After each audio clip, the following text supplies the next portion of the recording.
Hello and welcome to another practice, and today we're going to be looking at a 3 versus 2 game that looks at possession, positional play and dribbling. For this practice you will need 5 players where there will be 3 attackers and 2 defenders.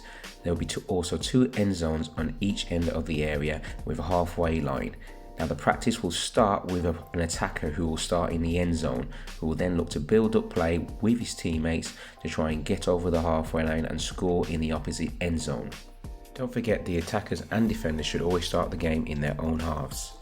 Now if the defenders win the ball, they can look to counter and break quickly and also score a point by scoring in the opposite end zone. When a point is scored, the ball should always start with one attacker in their own end zone, and both teams must start in their own halves.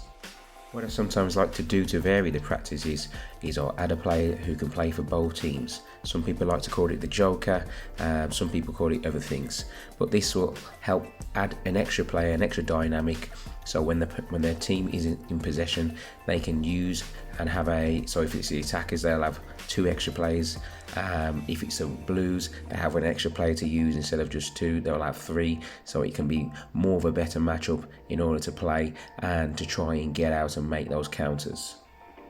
Now with a practice like this, it's important to remind the players of a few key questions. For example, being aware of what's around them. Can they spot their teammates? Can they spot spaces? And can they see moments when they can actually penetrate and dribble with the ball into the gaps? I would also touch on is when the game becomes tighter, can they protect the ball and shield it and screen away from the defenders so that they learn about using their body and keeping the ball on the safe side when it's necessary. I would also touch on the importance of going where the space is when they're off the ball. So can they check in, check out to create space for themselves, and also look for those spaces so they are always having good space and time on the ball when they receive it. As we have defenders in this game as well, I would always talk to defenders about trying to keep closer together in order to not have too many gaps in between them so they are exploited by the opposition. I would also touch on about pressing quickly and using the right body shape when they are actually closing down the space so they could actually try and dictate to their attackers where they want them to go.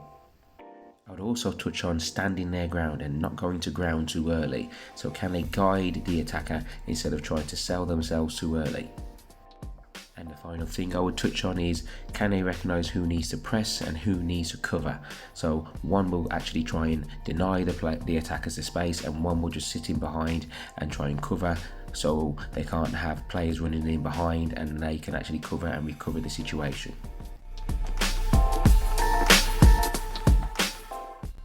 Thank you for watching this video. Please like and share and subscribe to this channel. Also, if you want to make session plans just like this one, check out Planet Training. You can check out Planet Training in the link in the description below. I will see you on the next video.